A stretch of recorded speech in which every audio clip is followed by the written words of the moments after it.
Hi, everybody. This is Charlie at the podcast To Hell and Back. It's June 16th. I'm in a different setting than usual because I'm in Bologna, Italy.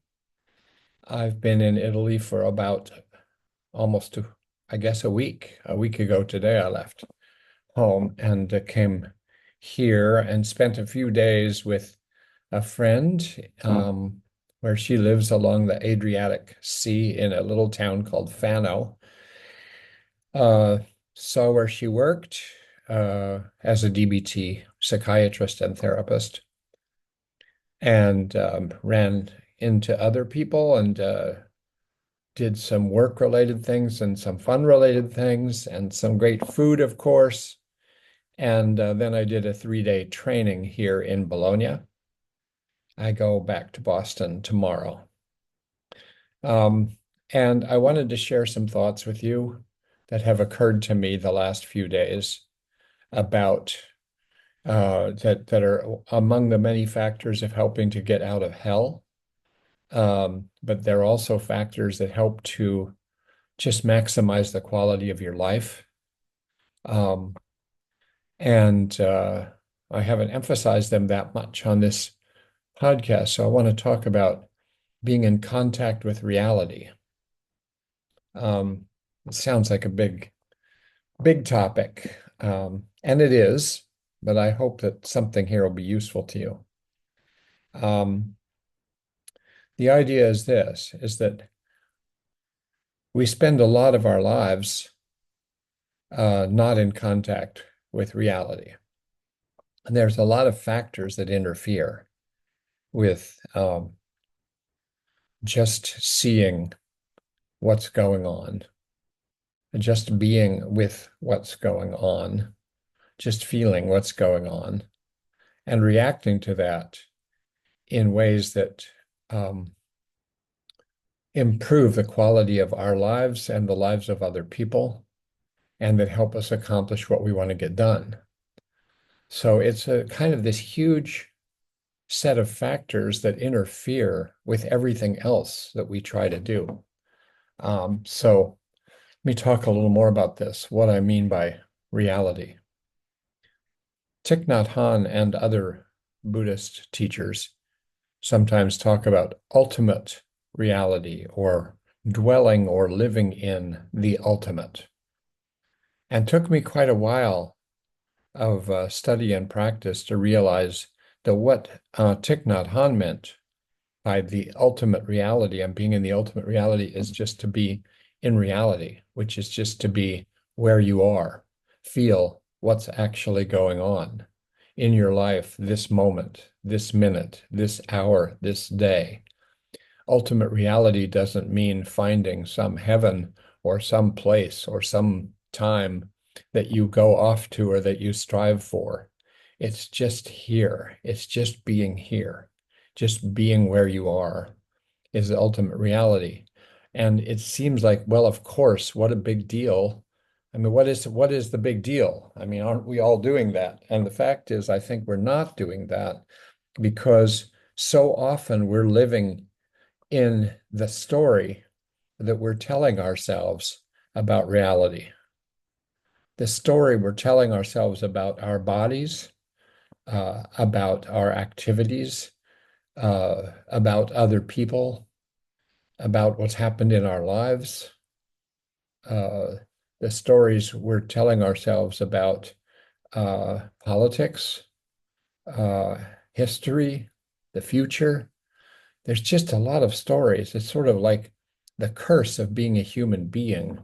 You know, it's a great advantage for humans when evolution, through some random set of events, led the brain to develop in humans and made it possible to think of so many things and anticipate and to look at the future, look at the past, and things that apparently some other animals can't do.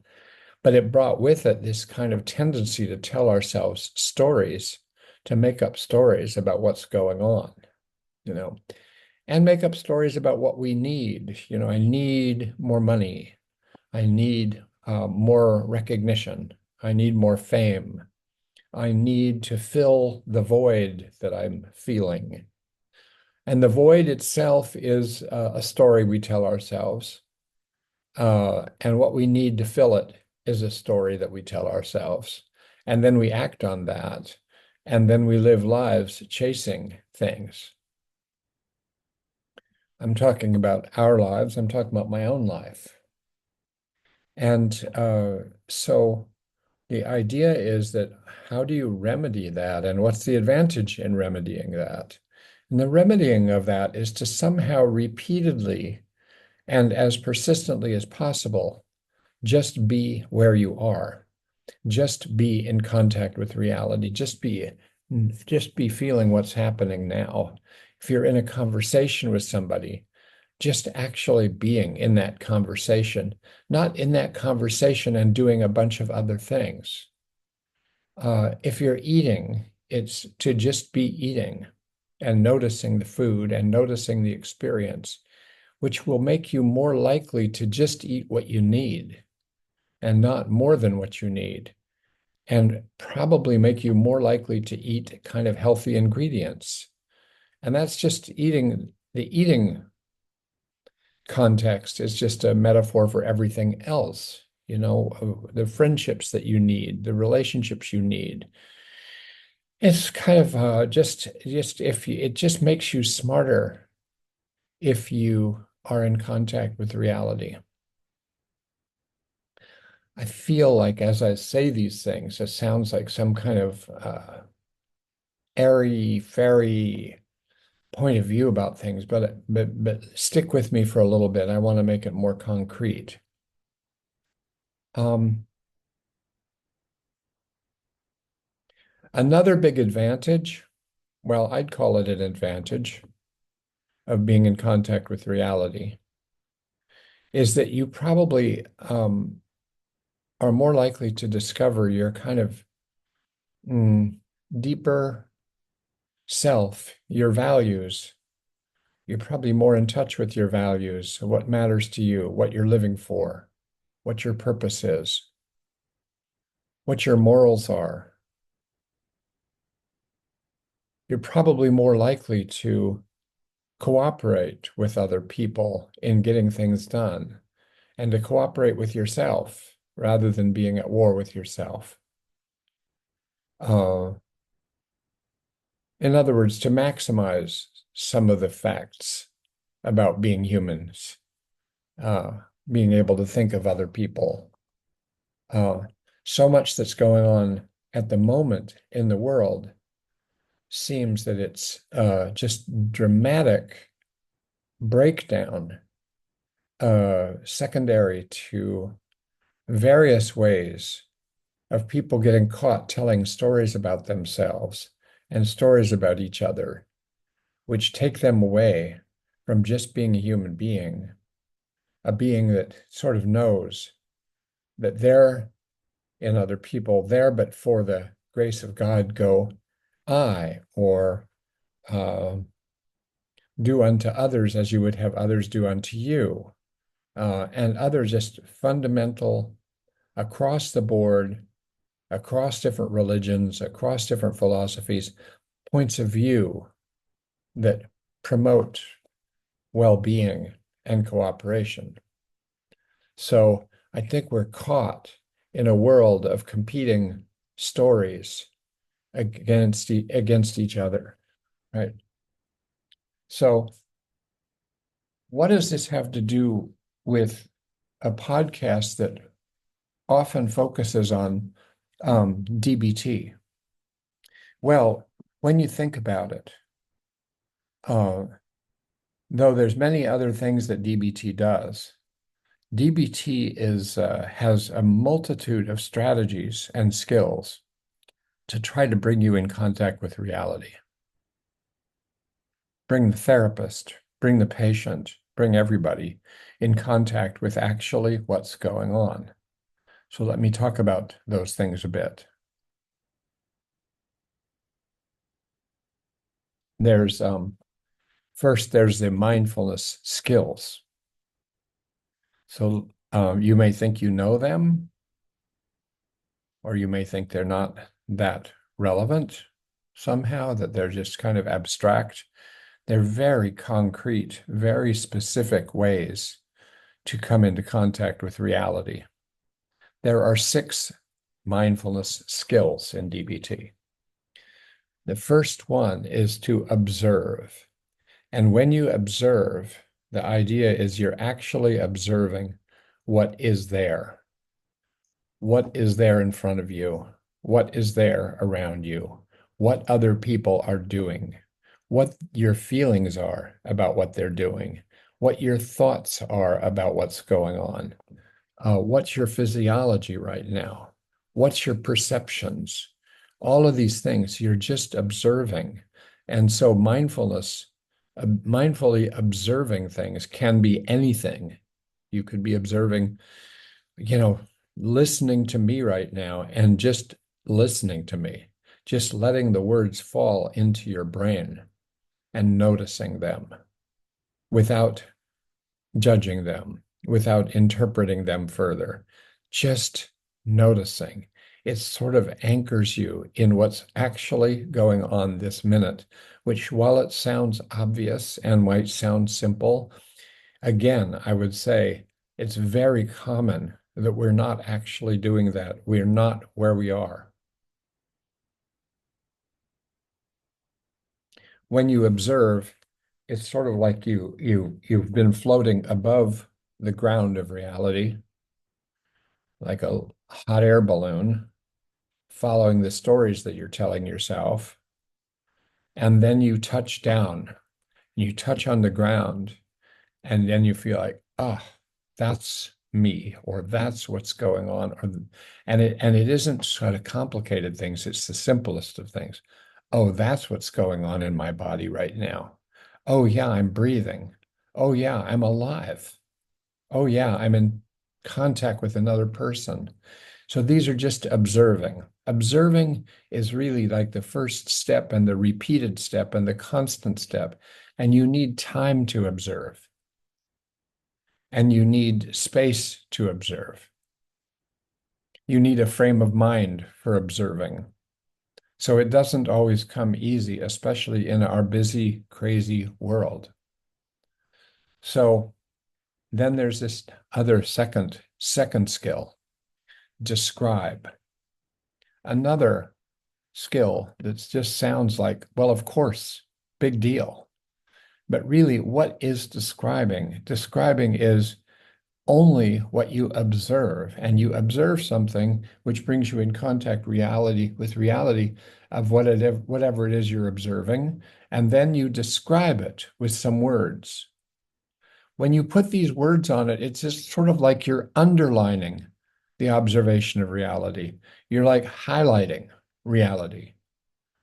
You're not just tying your shoes and observing tying your shoes, but if you say to yourself, I'm tying my shoes, as crazy or simple as this sounds, it grounds you even further in tying your shoes. And when you describe your observations, it helps to differentiate between what's actually happening, which you're describing in some detail, versus the tendency to tell stories about what you're observing and get caught in the stories. Because to get caught in the stories means that you've gone off the ground again. You're in your hot air balloon and you're sort of floating around in your stories. And that generates certain kinds of emotions and it generates certain kinds of activities which just perpetuate non-reality. So now you're observing something about reality. You're seeing the sun come up and you're noticing the sun come up and you sit there and looking at the sun come up and you say, what a beautiful sunrise. And that's all that's going on. And that's a very good place to ground yourself. Or you're just sitting somewhere with nothing going on and you notice yourself breathing and you say, I'm breathing in or I'm breathing out. And it clarifies exactly what is happening. It's not fake news. It's the real thing. You see it and feel it with your senses. Okay, now you observing and describing are two sort of ways of touching reality and trying to remain with it, like doing it over and over again during the day. Almost none of us can do it all the time. And I just do it. I touch on these things where I'm just doing it when I become aware of it. I just sort of settle in and notice and think and observe and describe. And then there's this third skill, which is called participate, right? And most people listening probably know these skills. But participate is another a deeply grounding skill, whatever activity you're doing, and the emotions that go with it, and the perceptions that go with it, and the activities that go with it, that you are in it. You are all in. You are in it, which is sort of like digging yourself into reality at the moment. It might be your dancing. It might be your singing. It might be you're just walking and really noticing you're walking, and that's all that's going on. And you might start to have some judgment about how, oh, I wish I walked the way I used to walk when I was younger. I get that sometimes. And I wish that I was walking somewhere else other than where I'm walking. And you get into those thoughts, and right away you're leaving the ground a little bit and you want to get grounded again. So then you get back to let me just do what I'm doing. Let me be in what I'm doing. Let me watch the interpretations of what I'm doing just come and go. They're temporary phenomena. And let me stay doing what I'm doing. Like in the podcast right now, as I'm talking to you, I'm trying to just stay totally in the podcast. There could be a lot of other things that could pull me away from my thoughts, pull me away from you, pull me away from talking right now, because at any given moment in time, of course, for all of us, there's so much going on. There's so much right around the corner that we could be thinking about, we could be doing, we could be judging what we're doing. I could be judging right now. And I'm evaluating as I go along, what I'm saying and I'm trying to imagine what this sounds like to you. So I'm participating in talking to you without knowing who you are, which is a complex activity, but I'm trying to be just fully in it as if you are there. So I'm observing and describing and participating are in the mindfulness skills, the ones that I call, and I've called them in previous podcasts, the basics. These are the basics. If you could live day in and day out, observing and describing and participating in what you're doing and in reality and in the moment, your life would probably go longer. You'd experience more. You'd probably be calmer. You might probably be more effective at what you do, whether you do less or not, I don't know. So those are these three big skills right up at the front. They're the front door of DBT. And right behind them are the three more mindfulness skills, and they each play a special role in trying to reduce the factors that interfere with the basics, reduce the factors that interfere with being in contact with reality. So what are those? Well, the first one's non-judgmental. Why is this an antidote? Why is this something that helps clear away one of the factors that interferes with reality? Because judgments are those stories we tell ourselves. You're doing something and you're thinking, well, I shouldn't be doing this the way I'm doing it. Now you're not quite just doing it. Now you're doing it and you're caught up in the thought about, should I be doing it this way? And that could be an effective thought, just you're asking yourself descriptively, behaviorally, should I be doing it this way? Meaning, maybe there's a better way to do this that I'm going to try. But if you're judging yourself, if you're putting yourself down, if you're comparing yourself to other people, whatever that is that you're doing, if you're using judgments that way, then you are taking yourself away from reality. And what's going to follow, the emotions that follow and the actions that follow are going to be the emotions and actions that follow those stories you're telling yourself. It's not going to be the emotions and actions that follow from what's actually going on. So non-judgmental is a really important principle and skill right up front in DBT because judgments are just constantly happening and they're just part of being a human being. They're part of that sort of like the side effect of having a big frontal cortex in your brain is that you can do lots of things, but you're also busy judging yourself and busy judging other people and judging the world. And then you're driving your own emotions and actions by those judgments.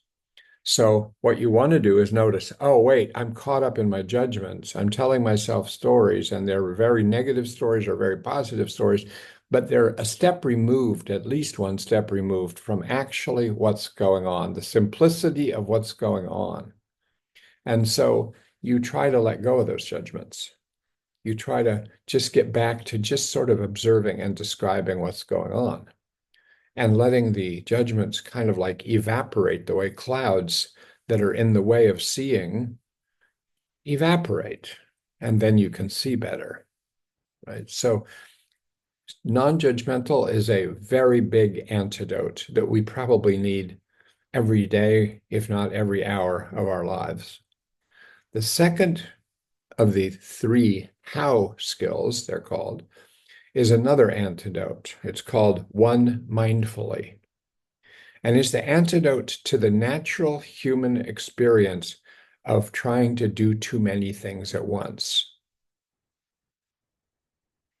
thinking of too many things at once, doing three things actually at the same time, which reduces the quality of each one of the ones you're doing at least a little bit.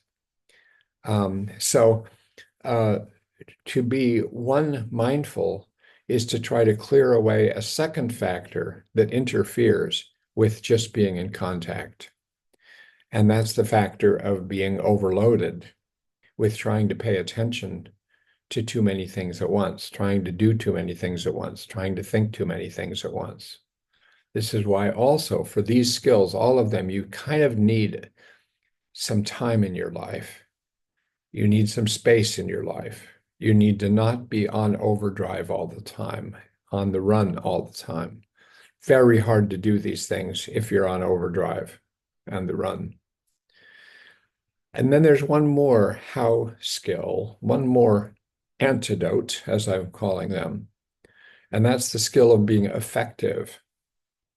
And to being effective just means that you're responding to your environment when you're trying to accomplish something by just doing what works, just doing what is needed, not doing excessively, not getting caught up in doing everything perfectly and doing things, doing the thing, getting caught up in what's right about what's going on, what's wrong about what's going on.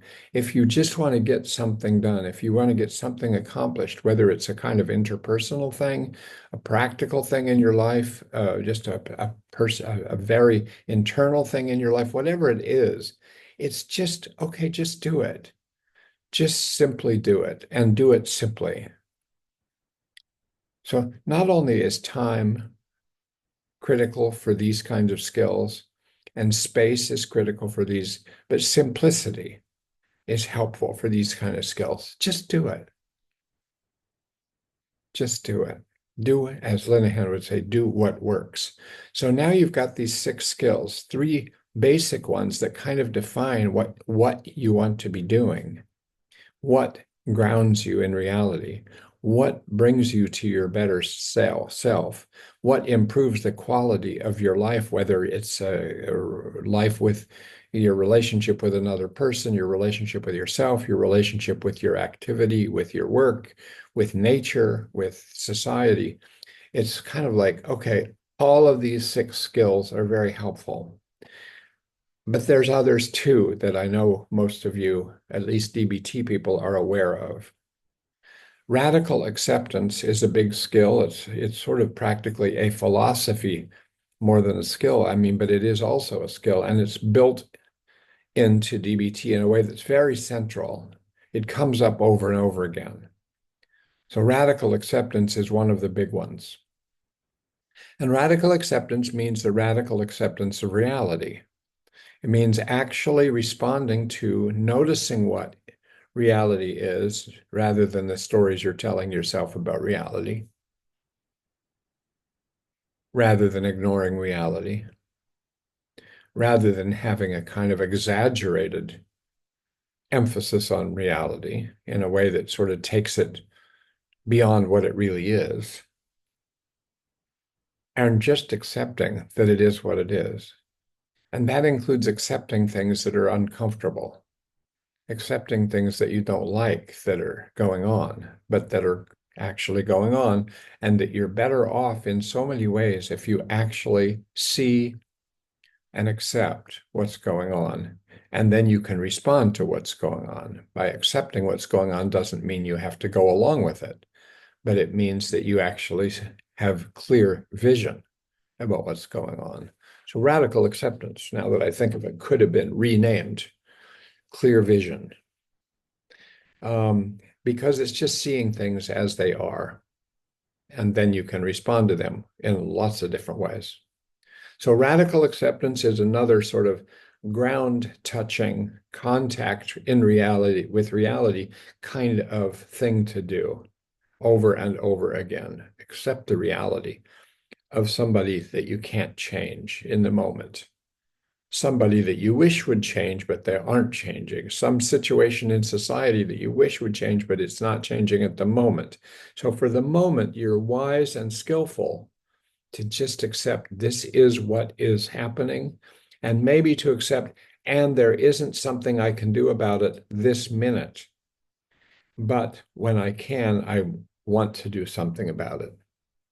So that's another skill. Another skill that's in a different module of skills in DBT is checking the facts.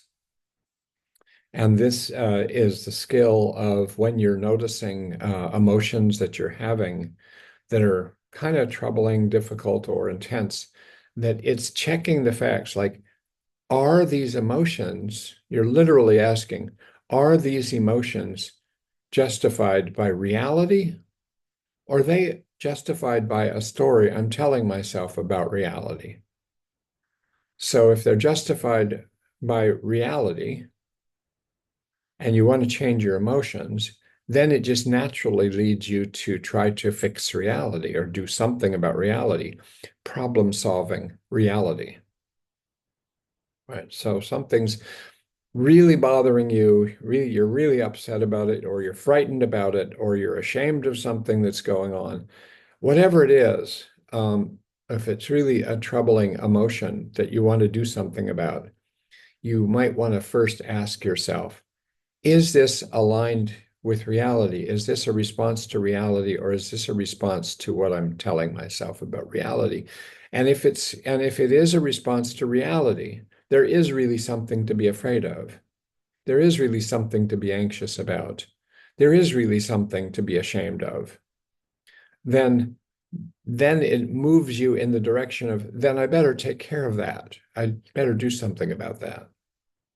So checking the facts is another big skill, like radical acceptance is a big skill. And like, once again, it's an attempt to align yourself with reality.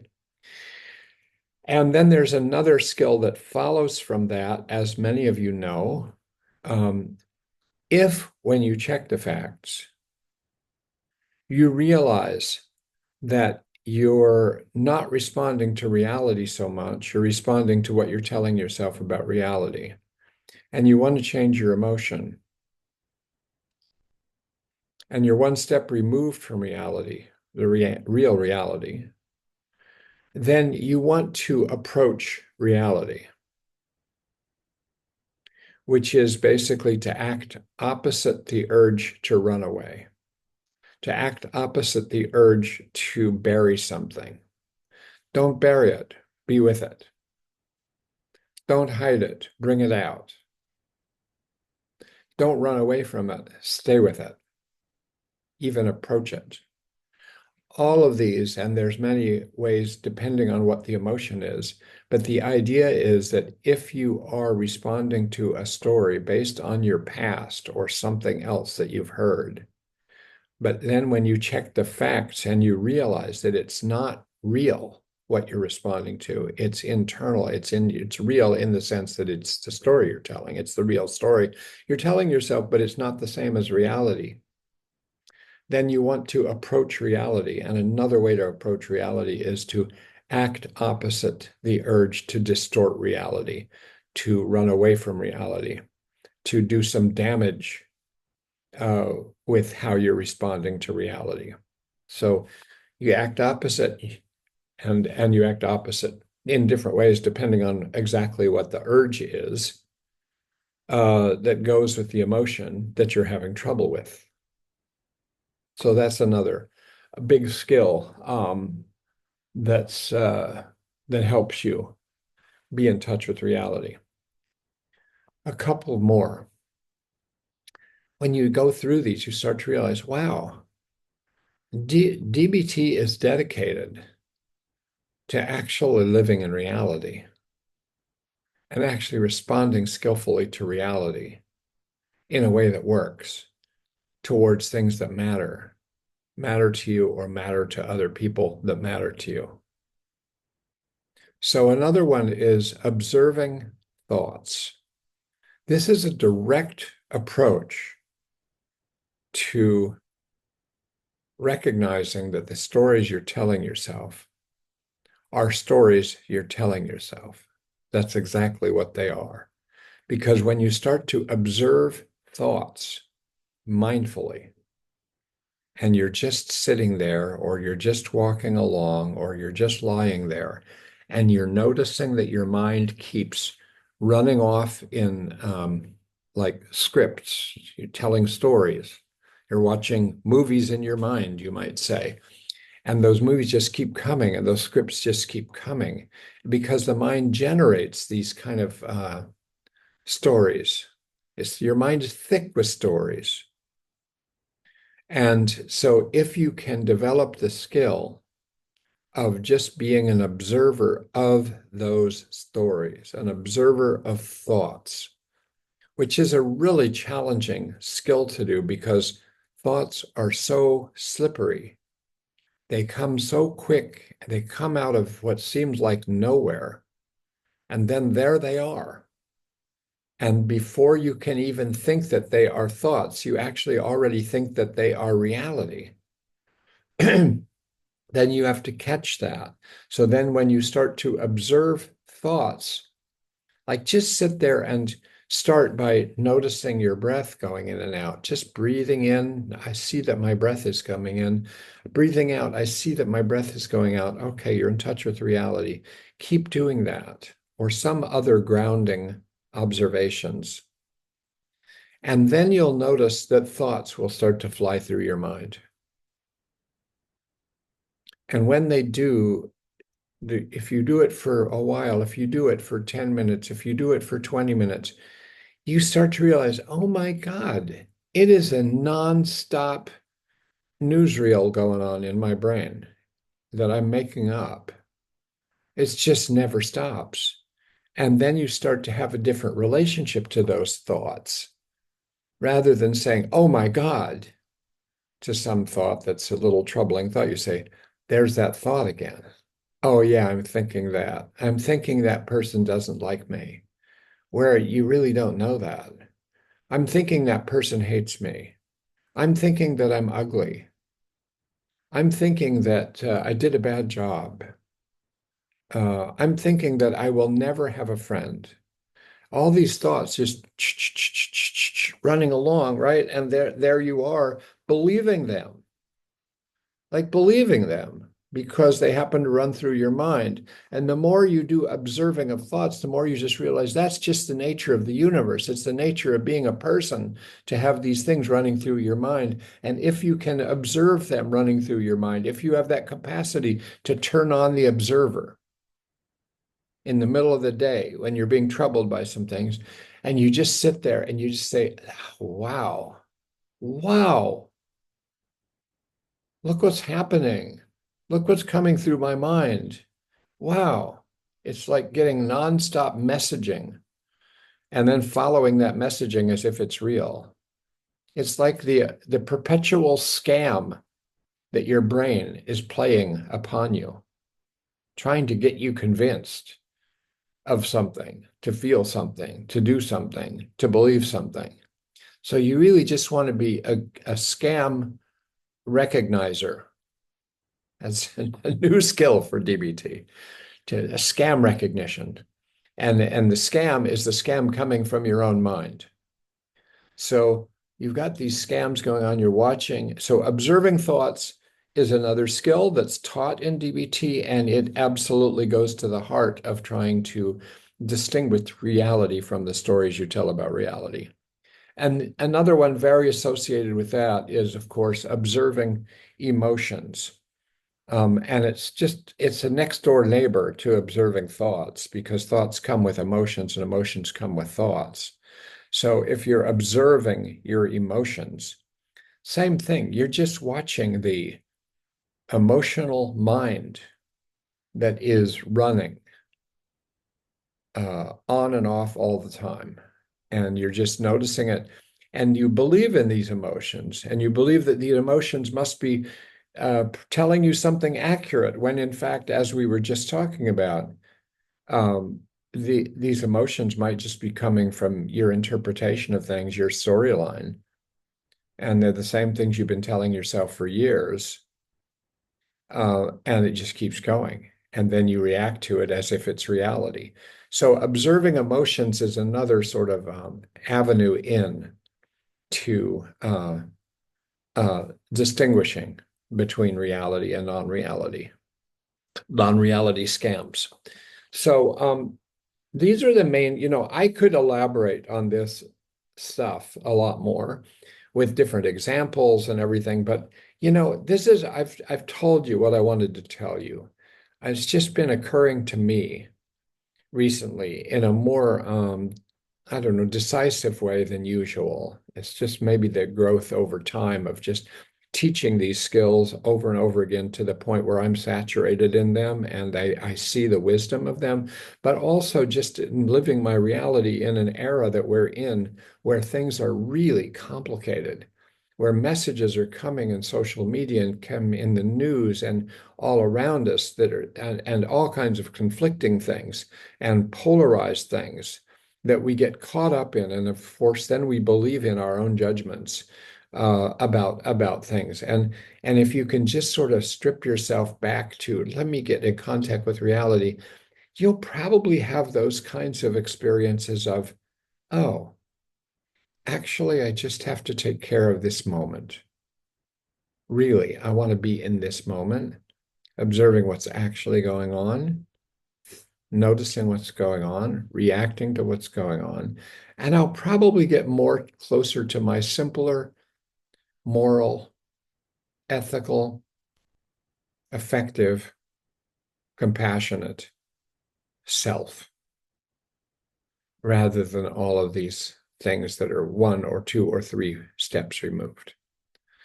So even without giving very many examples of these things, I hope something in what I've talked about has been, enlightening to you. If you have any feedback for me, which I'm always looking for in these podcasts, because if you've never done one of these, just imagine how weird it is to be talking like this, imagining that there's an audience and you don't even know if one person's going to listen. And so you're just talking. And so it's really helpful if I hear something back. So if you could write me an email to give me feedback, it would be at the letter C robert.swenson@gmail.com, or you could go to my website at charlieswenson.com, where all of my podcasts are posted, but it also gives you a sort of a place where you can send me an email in that way, or you can leave a comment where you accessed this podcast. Okay, arrivederci. Hope you're having a good day wherever you are, whenever you're listening to this, and stay tuned. Bye bye.